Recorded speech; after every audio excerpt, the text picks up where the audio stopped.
জানিয়ে দিব সর্বশেষ আপডেট বাংলা সংবাদ। শুরুতেই প্রধান প্রধান শিরোনাম। বহুল কাঙ্ক্ষিত ত্রয়োদশ জাতীয় সংসদ নির্বাচনের ভোট গ্রহণ কাল। ডয়চে ভ্যালেকে দেয়া সাক্ষাৎকার। এককভাবে সরকার গঠনে আত্মবিশ্বাসী তারেক রহমান। বিএনপির নির্বাচন পরিচালনা কমিটির সঙ্গে হিন্দু সম্প্রদায় কমিটির সৌজন্য সাক্ষাৎ। ভোট চুরি হতে পারে, ফলাফল না নিয়ে ফিরবেন না, ডাক্তার শফিকুর রহমান। সংঘাত হলেই কঠোর হবে আইনশৃঙ্খলা বাহিনী।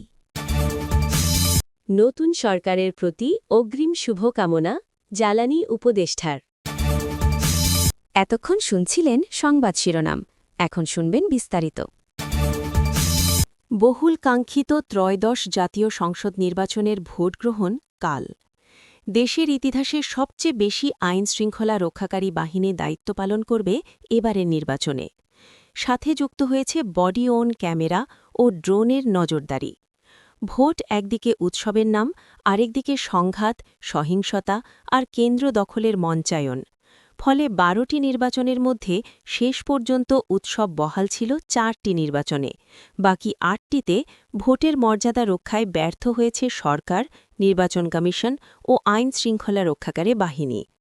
আগের তুলনায় ভোটার সংখ্যা বেড়েছে, তাই ভোট ও ভোটারের নিরাপত্তায় এবার বাড়তি আয়োজন রাখা হয়েছে। ঝুঁকিপূর্ণ কেন্দ্রের কারচুপি এড়াতে সার্বক্ষণিক নজরদারিতে থাকবে বডি ওন ক্যামেরাযুক্ত ২৫,০০০ পুলিশ সদস্য। মাথার উপর নজরদারি করবে ৫০০র বেশি ড্রোন। এবার সশস্ত্র বাহিনী ও আইন শৃঙ্খলা রক্ষাকারী বাহিনী মিলিয়ে মাঠে থাকবে প্রায় ৯ লাখ সদস্য, যেখানে মূল দায়িত্বে থাকবেন পুলিশ ও আনসারের ৭ লাখের বেশি সদস্য। নিরাপত্তা বিশ্লেষক এয়ার কমোডর অবসর ইশফাক ইলাহি চৌধুরী বলেন, কেন আমাদের এমন একটি পরিস্থিতিতে যেতে হবে, বিশেষ করে সকল সশস্ত্র বাহিনীকে একটি ভোটের প্রতিরক্ষার জন্য ব্যবহার করতে হবে?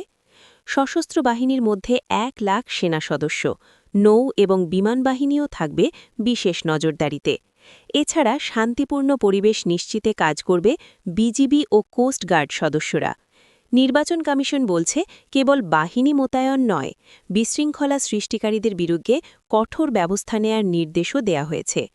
নির্বাচন কমিশনার আনোয়ারুল ইসলাম সরকার বলেন, সবকিছু একটা ভঙ্গুর অবস্থা থেকে এত বড় একটি নির্বাচন আয়োজন করতে যাচ্ছি। এবারের নির্বাচনের পরিবেশ, আইন শৃঙ্খলা পরিস্থিতি ভালো, তবে নির্বাচন কমিশন অধিকতর প্রচেষ্টা নিচ্ছে যাতে আরও ভালো একটি নির্বাচন আয়োজন করা যায়। বিএনপির চেয়ারম্যান তারেক রহমান বলেছেন, বৃহস্পতিবার অনুষ্ঠিত হতে যাওয়া নির্বাচনের পর তারা এককভাবে সরকার গঠনে সক্ষম হবেন বলে আশা করছেন। ডয়চে ভেলিকে দেয়া একান্ত সাক্ষাৎকারে তিনি এই আশাবাদ ব্যক্ত করেন। সাক্ষাৎকারে তিনি নারীর ক্ষমতায়ন, প্রতিবেশী দেশগুলোর সঙ্গে সম্পর্ক এবং গুম খুনের বিচার নিয়েও কথা বলেছেন। ১৭ বছরের নির্বাসন শেষে দেশে ফিরে মায়ের মৃত্যু এবং নির্বাচনী প্রস্তুতি দুটো সামঞ্জস্য রাখাই তার জন্য সবচেয়ে বড় চ্যালেঞ্জ ছিল বলে জানান তারেক রহমান। প্রশ্ন, জনাব তারেক রহমান, জার্মানির ডয়চে ভেলে থেকে আপনাকে স্বাগত জানাচ্ছি। ১২ই ফেব্রুয়ারি বাংলাদেশে জাতীয় নির্বাচন ও গণভোট, তো এই নির্বাচন কতটা সুষ্ঠু হবে বলে আপনি আশাবাদী? আমরা আশা করছি যে নির্বাচনটা সুষ্ঠু হবে, মানুষেরও তাই প্রত্যাশা, আমরা আশাবাদী। প্রশ্ন, ১৭ বছর পর আপনি এই বাংলাদেশে এসেছেন, আপনি নির্বাসনে ছিলেন নানা কারণে। এই ১৭ বছর পর আসার পরে আপনার দল গোছানো নির্বাচনের জন্য প্রস্তুতি নেওয়ার ক্ষেত্রে আপনার কাছে সবচেয়ে বড় চ্যালেঞ্জ কোনটা ছিল? বিএনপির নির্বাচন পরিচালনা কমিটির সঙ্গে হিন্দু সম্প্রদায় কমিটির সৌজন্য সাক্ষাৎ ও মতবিনিময় সভা অনুষ্ঠিত হয়েছে।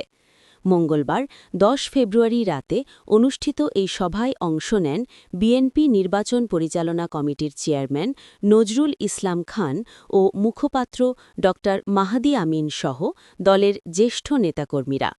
সভায় আসন্ন জাতীয় নির্বাচন, সংখ্যালঘু সম্প্রদায়ের নিরাপত্তা, ভোটাধিকার ও রাজনৈতিক অংশগ্রহণ নিয়ে বিস্তারিত আলোচনা হয়।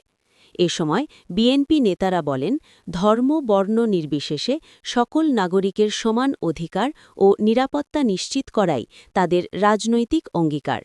হিন্দু সম্প্রদায়ের প্রতিনিধিরাও শান্তিপূর্ণ ও গ্রহণযোগ্য নির্বাচন আয়োজনে মতামত তুলে ধরেন। ভোট চুরি হতে পারে, ফলাফল না নিয়ে ফিরবেন না, ডাক্তার শফিকুর রহমান। কোথাও সংঘাত হলেই কঠোর অবস্থানে যাবে আইনশৃঙ্খলা বাহিনী, বিশেষ করে সেনাবাহিনীর সদস্যরা। পরিস্থিতি নিয়ন্ত্রণে কঠোর হওয়ার নির্দেশনা দেওয়া হয়েছে সেনা সদর থেকে। সারা দেশে ৩,০০০-এর বেশি মানুষের একটি তালিকা তৈরি করেছে আইনশৃঙ্খলা বাহিনী। এরা নির্বাচনের কেন্দ্রে প্রভাব সৃষ্টি করতে পারে। তাদের ওপর বিশেষ নজর থাকবে পুলিশ ও সেনা সদস্যদের। গতকাল মঙ্গলবারও দেশের বিভিন্ন স্থানে সেনা সদস্যদের টহল দেখা গেছে। ঢাকার আজিমপুর এলাকায় সেনা সদস্যরা বিশেষ মহড়া দিয়েছেন। নির্বাচন অনুষ্ঠানের জন্য মাঠে নেমেছেন আইনশৃঙ্খলা বাহিনীর প্রায় ১০ লাখ সদস্য। এর মধ্যে সারা দেশে ৮,৭৪৬টি ভোটকেন্দ্রকে অতি ঝুঁকিপূর্ণ হিসেবে চিহ্নিত করেছে পুলিশ। আইনশৃঙ্খলা বাহিনী সূত্রে জানা গেছে, ভোটকেন্দ্রে প্রভাব সৃষ্টি করতে পারে এমন ব্যক্তিদেরও গ্রেফতারের আওতায় আনা হবে। আইনশৃঙ্খলা বাহিনী বলছে, এখন যাদের গ্রেফতার করা হবে তাদের নির্বাচনের আগে ছাড়া হবে না।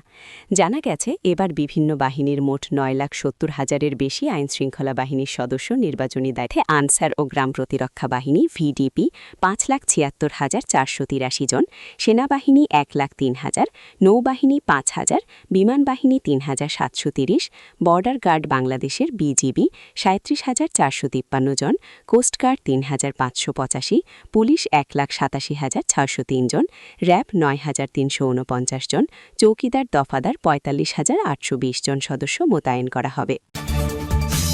জাতীয় সংসদ নির্বাচনকে সামনে রেখে সুষ্ঠু ও শান্তিপূর্ণ ভোটগ্রহণ এবং নতুন সরকারের প্রতি আগাম শুভকামনা জানিয়েছেন অন্তর্বর্তীকালীন সরকারের জ্বালানি উপদেষ্টা ফাউজুল কবির খান।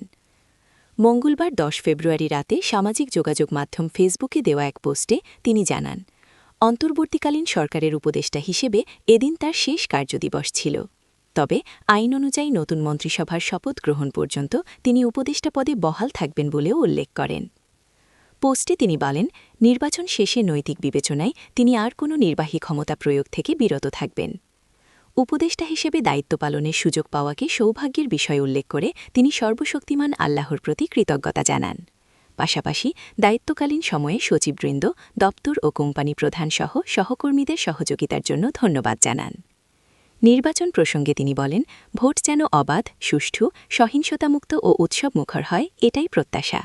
তিনি আরও বলেন, যে দল বা জোটই নির্বাচনে বিজয়ী হোক না কেন, জাতি হিসেবে সবার উচিত তাদের পাশে দাঁড়ানো। নতুন সরকারের জন্য শুভকামনা জানান তিনি।